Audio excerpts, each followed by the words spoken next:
Mon premier investissement immobilier m'a coûté plus de 30 000 euros d'erreur. Pas 30 000 euros d'investissement, 30 000 euros d'erreur. De décisions que j'aurais pu prendre différemment, autrement, si quelqu'un m'avait prévenu, si quelqu'un m'avait montré comment les éviter. Et le pire dans tout ça, c'est que toutes ces erreurs, je les ai faites alors que j'avais déjà dépensé plusieurs milliers d'euros en formation IMO. Je pensais être prêt, je pensais avoir toutes les cartes en main, tout maîtriser, du moins c'est ce que je croyais. Et aujourd'hui, je vais te montrer ces 5 erreurs, une par une, avec les montants exacts que ça m'a coûté. On fera le bilan total à la fin et je vais t'expliquer comment les éviter. À la fin, je te raconterai même l'histoire du locataire qui m'a fait perdre 3 000 euros et comment j'ai réussi à tout récupérer. Mais d'abord, première chose, le contexte. On est en mars 2024, j'achète un duplex de 144 mètres carrés avec ma compagne dans le 91 en région parisienne, donc dans un secteur plutôt correct, stratégiquement placé, proche du RERC. L'objectif, c'était de diviser l'appartement en deux pour maximiser le rendement.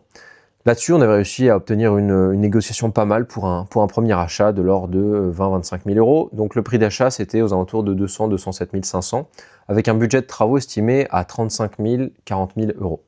Sur le papier, c'était propre, c'était bien, ça me sortait un bon cash flow, parce que à ce moment-là, je croyais dur comme fer que c'est le cash flow qui allait vraiment m'enrichir.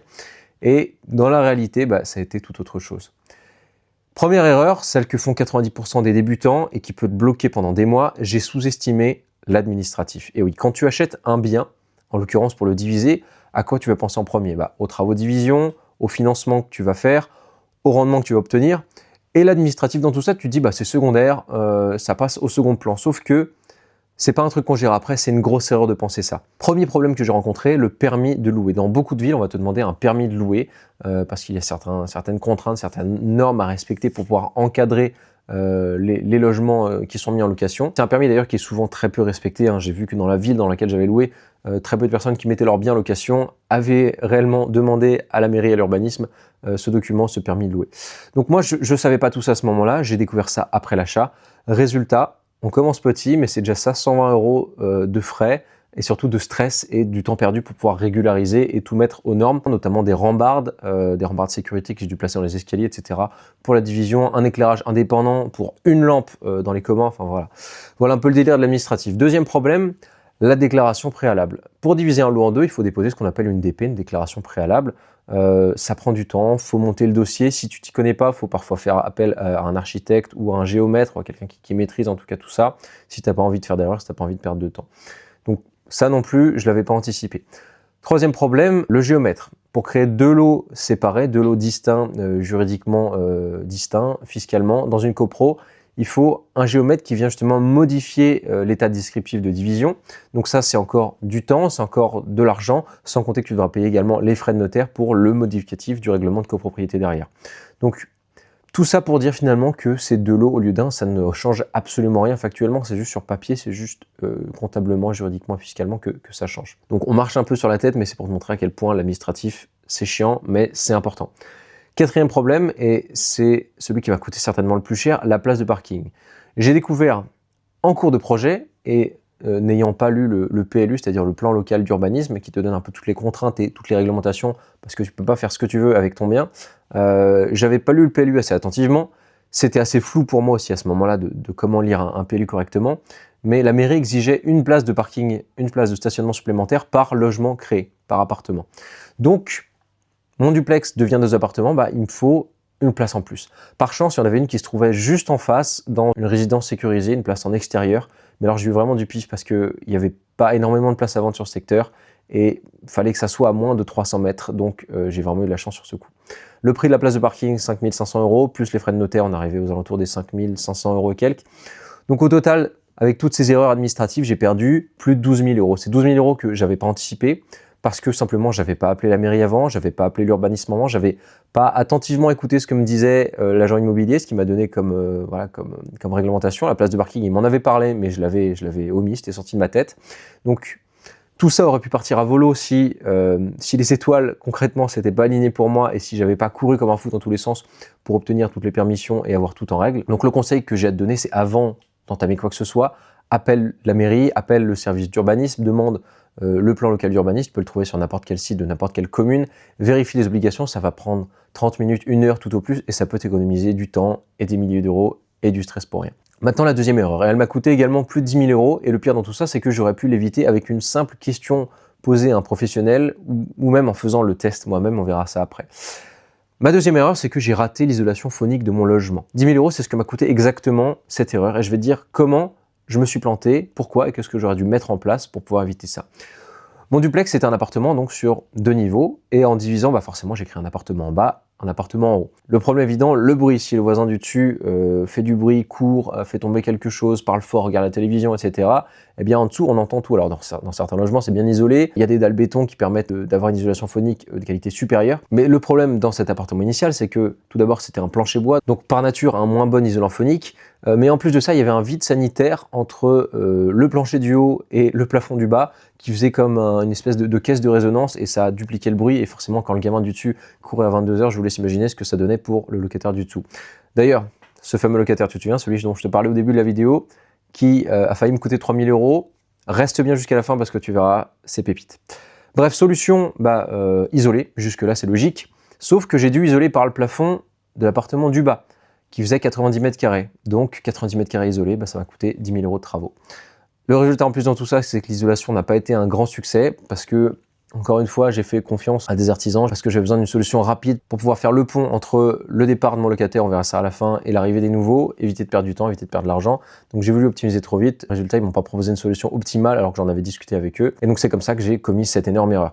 Ce que j'aurais dû faire, c'était à la place isoler le sol de l'appartement du haut, et ce avant de demander quoi que ce soit, avant de louer quoi que ce soit, parce que déjà isoler par l'appartement du dessus, c'est beaucoup plus efficace pour les bruits d'impact, que ce soit les bruits de pas, les sièges qu'on tire, les objets qui tombent par terre, etc. Et ça m'aurait coûté beaucoup moins cher parce qu'à l'étage, il n'y avait que 54 mètres carrés à isoler. Donc 10 000 €, pas perdu totalement, mais en tout cas mal investi, j'aurais pu les mettre ailleurs. Et si j'avais posé la question à un professionnel avant, si j'avais vraiment pris le temps de discuter, quitte à perdre une semaine ou deux de vacances locatives. Si j'avais eu également l'intelligence d'écouter attentivement ce que m'avait dit l'agent immobilier sur le plancher bois, de même que pour la place de parking, j'aurais pu prévoir ça avant même de lancer les travaux et en 30 minutes de réflexion, on aurait trouvé en amont la solution la plus optimale. La troisième erreur maintenant, c'est pas celle qui m'a fait perdre le plus d'argent directement, mais ça m'a fait perdre du temps. J'ai perdu au total 6 mois sur cette erreur et 6 mois de retard sur un projet locatif, ça se chiffre et ça se chiffre pour ma part en milliers d'euros. L'erreur que j'ai commise, c'est que je n'ai pas sécurisé mon contrat artisan. Mon chantier à la base devait durer 4 mois. Donc 4 mois, c'est franchement honnête, c'est pas grand chose pour un chantier. Ça devait durer de mars à juillet 2024. C'était un artisan recommandé par de la famille, un gars en qui j'avais confiance, justement, avec lequel j'avais déjà travaillé, sur lequel j'avais déjà fait un peu de rénovation. J'avais déjà pu voir ce qu'il était capable de faire et c'était un gars qui travaillait très proprement et très honnêtement. Sauf que il s'est associé avec un autre artisan tout corps d'État qui faisait sur le fond un travail très correct, mais sur la forme, c'était terrible. Il était ultra lent, il se pointait 1 heure ou deux, puis il repartait, on savait même pas ce qu'il avait fait. Il n'écoutait pas les consignes qu'on lui donnait, il voulait faire absolument à sa manière. Résultat, le chantier s'est terminé en janvier 2025. Pas en juillet 2024 comme c'était prévu, non, janvier 2025. Donc j'ai pris 6 mois de retard, 6 mois pendant lesquels l'appartement du haut, qui n'avait pas encore été terminé, qui était louable, aurait pu être loué. Donc à 990 € par mois, ça fait presque 6 000 € de loyer perdu.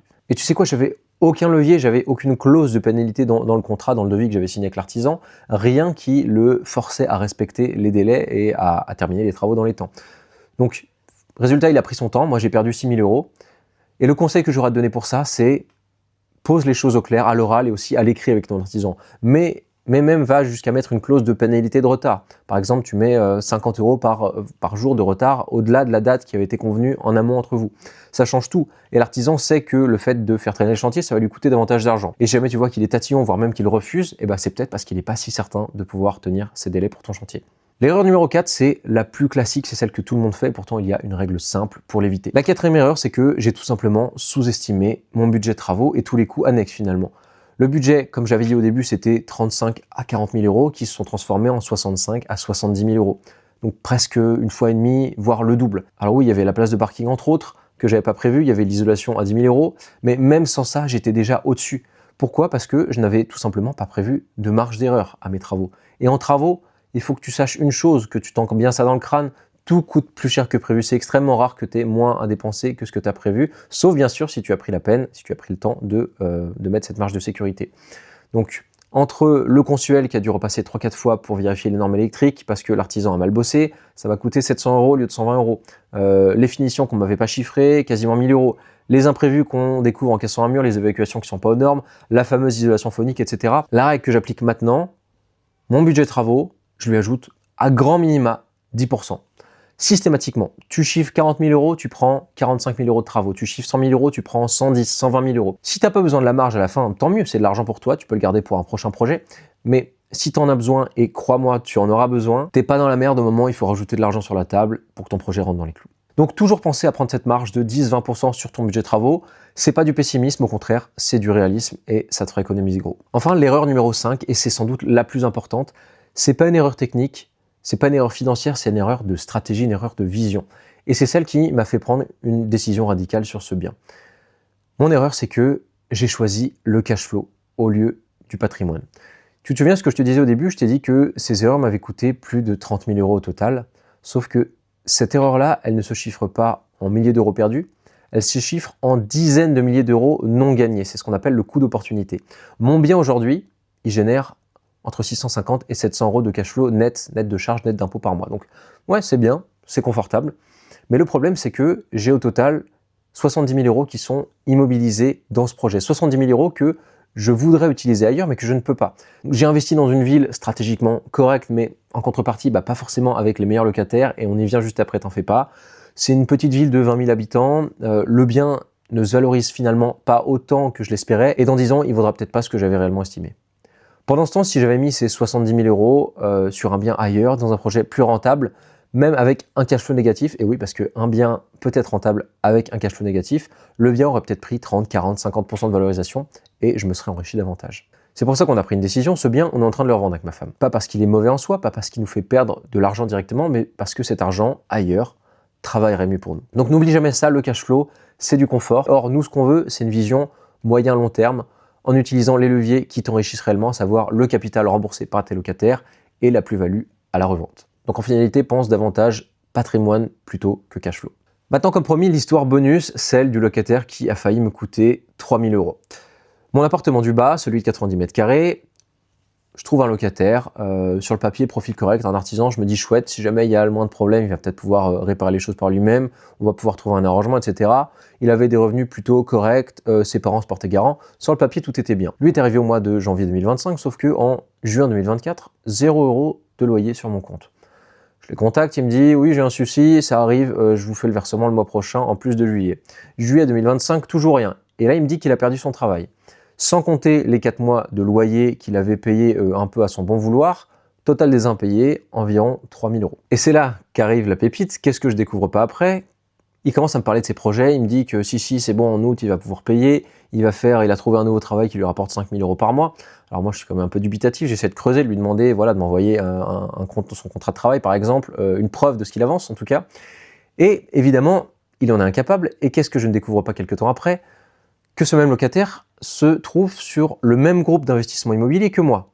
Et non seulement je sais que ses promesses de gagner 5 000 euros par mois, c'est totalement ubuesque et totalement lunaire, parce que je sais moi-même la difficulté que c'est de mener à bien une opération, et en l'occurrence, là c'était pour faire du marchand de biens, donc quelque chose de beaucoup plus professionnel, de beaucoup plus complexe juridiquement, fiscalement, comptablement, sur tous les plans.